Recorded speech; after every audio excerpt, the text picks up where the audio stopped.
نحمدہ ونصلی علی رسولہ الکریم اعوذ باللہ من الشیطان الرجیم بسم اللہ الرحمن الرحیم ام لہم نصیب من الملک فاذا لا یؤتون الناس نقیرا ام یحسدون الناس علی ما آتاہم اللہ من فضلہ فقد آتینا آل ابراہیم الکتاب والحکمت وآتیناہم ملکا عظیما۔ کیا ان کا کچھ حصہ ہے سلطنت میں؟ پھر تو یہ نہ دیں گے لوگوں کو ایک تل کے برابر، یا حسد کرتے ہیں لوگوں کا اس پر جو دیا ہے ان کو اللہ تعالیٰ نے اپنے فضل سے۔ سو ہم نے تو دی ہے ابراہیم علیہ السلام کے خاندان میں کتاب اور علم، اور ان کو دی ہے ہم نے بڑی سلطنت۔ سورہ نساء کی آیت نمبر 53 اور 54، ان آیات میں نبی اکرم صلی اللہ علیہ وسلم سے یہود کا حسد کرنا اس کا بیان ہے، کیونکہ ایک طرف اللہ تعالیٰ نے آپ کو حکومت عطا فرمائی اور دوسری طرف دن بدن اسلام ترقی کر رہا تھا، تو اس پر اللہ تعالیٰ نے یہ فرمایا کہ یہ حسد کیوں کرتے ہیں؟ آیا ان کی کوئی سلطنت آپ نے چھینی ہے؟ اگر ان کے پاس کسی جگہ کی سلطنت و حکومت ہوتی تو وہ تل کے برابر بھی کسی کو کچھ نہ دیتے۔ جب ان کے پاس کچھ ہے ہی نہیں، نہ ان سے کچھ چھینا گیا ہے، تو ان کا حسد بلا وجہ ہے۔ اور دوسری وجہ یہ تھی کہ یہ لوگ اس لیے حسد کرتے تھے، اگرچہ ان کے پاس سلطنت نہیں تھی، لیکن نبی علیہ الصلاۃ والسلام کو نبوت جو ملی تو وہ بنی اسماعیل میں سے تھے، اور یہ لوگ بنی اسحاق یعنی اسحاق علیہ الصلاۃ والسلام کی اولاد میں سے تھے۔ تو یہ اس چیز پر معترض تھے کہ مسلمانوں میں یہ نبوت بنی اسماعیل کے اندر کیوں آئی، نبی علیہ الصلاۃ والسلام کو کیوں ملی، اور پھر اللہ تعالیٰ نے ان کو سلطنت بھی دے دی ہے، نبوت بھی دے دی ہے، تو یہ اس کے کہاں لائق تھے؟ تو اس کا جواب یہ دیا کہ ہم نے اپنے فضل اور رحمت سے جو نعمتیں مثلا نبوت، علم، حکمت، حکومت اپنے پیغمبر کو دی ہے، اس پر وہ حسد کرتے ہیں اور ان کو ان انعامات کا اہل نہیں سمجھتے، حالانکہ یہ تمام نعمتیں اللہ تعالیٰ نے آل ابراہیم کو دی ہیں۔ آل ابراہیم کو اللہ تعالیٰ نے نبوت اور رسالت بھی دی، حکومت بھی دی۔ دیکھیں اب بنی اسحاق میں سے ہزاروں انبیاء آئے اور جلیل القدر پیغمبر آئے، 3 بڑی کتابیں ان کو اللہ رب العزت نے عطا فرمائی۔ اسی طرح 2 بڑی سلطنتیں حضرت داؤد اور حضرت سلیمان علیہ الصلاۃ والسلام کی اللہ تعالیٰ نے ان کو عطا فرمائی ہے۔ اور دوسری بات یہ ہے کہ حضرت محمد صلی اللہ علیہ وسلم بھی کوئی باہر کے تو نہیں ہیں، وہ بھی تمہارے چچا کی اولاد میں سے ہیں، آل اسماعیل میں سے ہیں، اور اسماعیل علیہ السلام ابراہیم ہی کے بیٹے تھے علیہ الصلاۃ والسلام۔ تو اس لیے ان میں یہ صلاحیت کیوں نہیں؟ اگر اللہ تعالیٰ نے ان کو اپنے انعامات اور احسانات سے نوازا ہے تو یہ کون سے تعجب کی بات ہے؟ تو دیکھیں، حسد ایسی چیز ہے کہ جس کی وجہ سے یہود اور عیسائی وہ اسلام جیسی عظیم دولت سے محروم ہو گئے، اور حسد یہ پہلا گناہ ہے جو آسمانوں پہ ہوا، اور کرنے والا شیطان تھا۔ وہ کہنے لگا کہ میں اس سے بہتر ہوں، آگ سے بنا ہوا ہوں، اور یہ تو خاک سے بنا ہے، اور آگ کو خاک پر فضیلت حاصل ہے، اس لیے مجھے اس پر فضیلت حاصل ہے، میں اس کو کیوں سجدہ کروں؟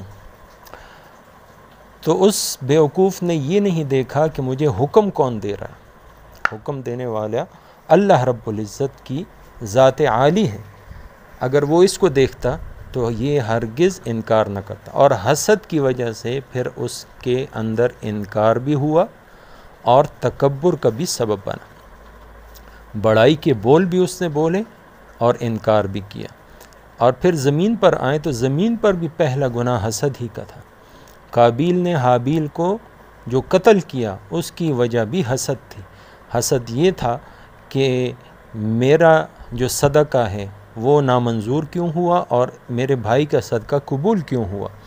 تو اس بنا پر اس نے حسد کیا حابیل سے اور پھر اس کے بعد اس کو قتل کر دیا۔ تو دیکھیں حسد کی وجہ سے تکبر، انکار، بڑائی اور زمین پر قتل جیسے بڑے بڑے گناہ ہوئے۔ تو اس لیے حسد سے اپنے آپ کو بچانا چاہیے۔ اور یہ یہود و نصارہ اس حسد کی آگ کی وجہ سے اسلام سے ہی محروم ہو گئے۔ نبی علیہ الصلوۃ والسلام نے فرمایا ایاکم والحسد، حسد سے بچو، اس لیے کہ حسد یہ ایسا گناہ ہے جو انسان کی نیکیوں کو ایسا کھا جاتا ہے جیسے تندور کے اندر خشک لکڑی کو رکھا جائے تو آگ اس کو کھا جاتی ہے اور کچھ بھی باقی نہیں رہتا، اسی طریقے سے حسد انسان کی نیکیوں کو کھا جاتا۔ انسان حسد میں مبتلا ہوتا ہے، ٹینشن کا مریض بن جاتا ہے، ہر وقت جلا بھنا ہوا ہوتا ہے، دل ہی دل میں جل رہا ہوتا ہے، کسی کی نعمت کو نہیں دیکھ سکتا۔ حسد ہے کیا چیز؟ حسد اس کو کہتے ہیں کہ کسی کو اللہ تعالیٰ نے کوئی نعمت دی ہے تو اس پر یہ معترض ہو کہ اس کو یہ کیوں ملی، یہ مجھے ملے یا نہ ملے، اس سے چھن جائے، یہ حسد ہے۔ تو یہ حسد بالکل حرام اور ناجائز ہے۔ یہ دل کی بیماریوں میں سے ایک بیماری ہے کہ جس کو صحبت صالح اور ذکر اللہ کے ذریعے سے اس کا علاج کیا جاتا ہے، اللہ والوں کی صحبت سے اس کو ٹھیک کیا جا سکتا ہے۔ تو اس لیے حسد یہ ایسا ایک مرض ہے جو کئی بیماریوں کا پیش خیمہ ہے۔ پھر اس کی وجہ سے غیبت ہوتی ہے، بدگمانیاں ہوتی ہیں اور تہمتیں لگائی جاتی ہیں اور دوسروں کی عزت کو اچھالا جاتا ہے اور دوسروں کے خلاف پروپیگنڈا کیا جاتا ہے اور ان کے بارے میں غلط باتیں وہ پھیلائی جاتی ہیں۔ تو یہ سب کچھ یہ حسد کی وجہ سے۔ تو اس لیے حسد سے بچنا اور اس کا علاج کرنا یہ بہت ضروری ہے۔ جس کے ساتھ حسد ہو اور اس حسد کی بیماری کا جو نقصان ہے وہ اس وقت شروع ہوتا ہے جب انسان حسد کرنا شروع کر جاتا ہے۔ تو اب اس کو ختم کرنا اور اس کا علاج کرنا، اس کے لیے چند باتیں یاد رکھیں۔ پہلی بات یہ ہے کہ حسد کے جو عواقب ہیں، جو اس کے نتائج ہیں، جو اس کے دنیا اور آخرت کے نقصانات ہیں، اس کو انسان ذہن میں رکھے، سامنے رکھے تو انشاءاللہ حسد کی جو بیماری ہے اس کا علاج شروع ہو جائے گا۔ دوسری بات یہ ہے کہ جس سے حسد ہے اس کی غیبت ہرگز نہ کرے، اس کی غیبت سے اپنی زبان کو روک لے۔ تیسرا کام یہ کرے کہ جس کے ساتھ حسد ہے اس کو کبھی کبھار کوئی تحفہ، کوئی ہدیہ دے دے، تو ہدیہ دینے سے دل کے اندر محبت پیدا ہوتی ہے، تو اس لیے حسد کی جو بیماری ہے وہ کم ہو جائے گی۔ چوتھا کام یہ کرے گا کہ جس سے حسد ہے، جب اس کے بارے میں کوئی بات کسی محفل میں آئے تو اس کے محاسن اور اس کے اوصاف کو بیان کرے، اس سے حسد کی بیماری کم ہوگی۔ اور پانچواں کام یہ ہے کہ اس کے لیے اللہ تعالیٰ سے مانگے کہ یا اللہ اس کو تو نے یہ نعمت دی ہے، اس نعمت میں اور اضافہ کر۔ تو اس طریقے سے یہ 5 کام کرنے سے حسد کی بیماری یہ جڑ سے ختم ہو جائے گی۔ اس لیے کہ انسان کمزور ہے اور اس کے اندر ایک بیماری ہے، لیکن یہ علاج کرنے سے اس بیماری کے اثرات اور اس کے شر سے یہ محفوظ رہے گا۔ اللہ رب العزت مجھے آپ کو سب مسلمانوں کو حسد کی بیماری سے محفوظ رکھے اور اللہ تعالی ہر حسد کرنے والے کے حسد سے ہم سب کی حفاظت فرمائے۔ وما توفیقی الا باللہ۔